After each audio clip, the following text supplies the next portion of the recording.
दिवा पाटील यांच्या जन्मशताब्दी निमित्ताने भिवंडीचे खासदार सुरेश म्हात्रे यांच्या नेतृत्वाखाली दिवा मानवंदना कार रॅलीचे आयोजन करण्यात आले होते। भिवंडीतील माणकोली ते जासई नवी मुंबई रॅली काढण्यात आली।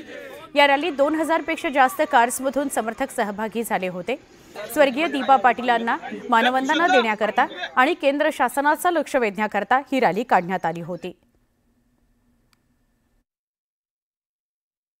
होऊ घातलेल्या नवी मुंबई आंतरराष्ट्रीय विमानतळाला आपण त्यांचे नाव देऊन त्यांना योग्य असा सन्मान करायचा आहे आणि खूप वर्षांपासूनची अशी मागणी आहे, अतिशय योग्य अशी मागणी आहे।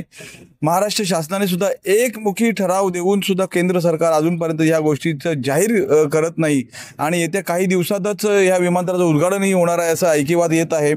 त्यामुळे ऐकिवात उद्घाटनापूर्वी आपण ह्या विमानतळाला दिवा पाटील साहेबांचं नाव जाहीर करावं अशी आग्रही मागणी।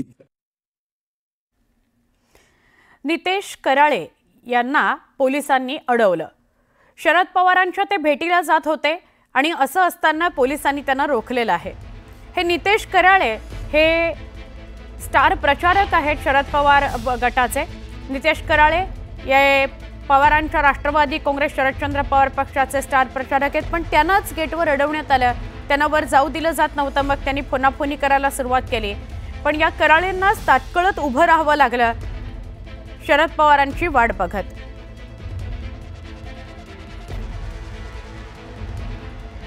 शरद पवारांचा दौरा आहे, त्या दौऱ्याच्या दरम्यान नितेश कराळे त्यांच्या हॉटेलमध्ये त्यांना भेटायला गेले आणि त्यावेळेला त्यांना थांबावं लागलेलं आहे।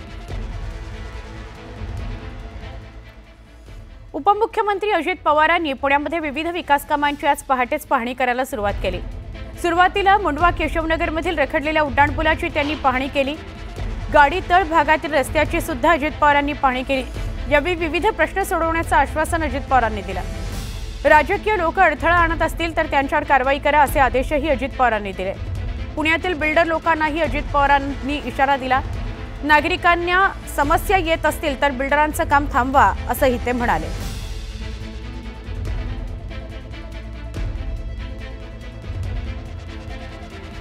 पुण्यातील बिल्डर लोकांना अजित पवारांनी इशारा दिला। नागरिकांना समस्या येत असतील तर बिल्डरांचं काम थांबवा असं ते म्हणाले। केशवनगर सोसायटीतील काही रहिवाशांना पिण्याचं पाणीच मिळत नाहीये।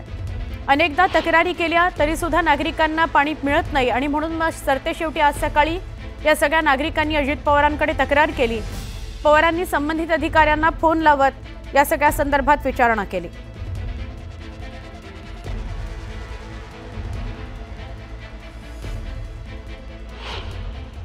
प्रश्न पिण्याचा पाण्याचा एक गहन प्रश्न पुढे आला, कचऱ्याच्या संदर्भातला दुसरा प्रश्न पुढे आला, तिसरं ओपन स्पेस ज्या ठेवलेल्या आहेत तिथं गार्डन आणि क्रीडांगण ही त्यांना तिथल्या त्यांच्या मुलामुलींच्या करता पाहिजे हा एक प्रश्न आला, स्ट्रीट लाईटच्या संदर्भातला एक प्रश्न आला आणि रोडच्या असे काही महत्त्वाचे प्रश्न होते। तर ते सोडवण्याच्या करता आम्ही आयुक्त संबंधित सगळे अधिकारी लोकप्रतिनिधी चेतन तुपे पण बरोबर होते। असं सगळ्यांनी मिळून तिथं आम्हाला ऐकून पण घ्यावं लागलं कारण लोक त्रासून गेलेली आहेत, लोकांची सहनशीलता संपलेली आहे।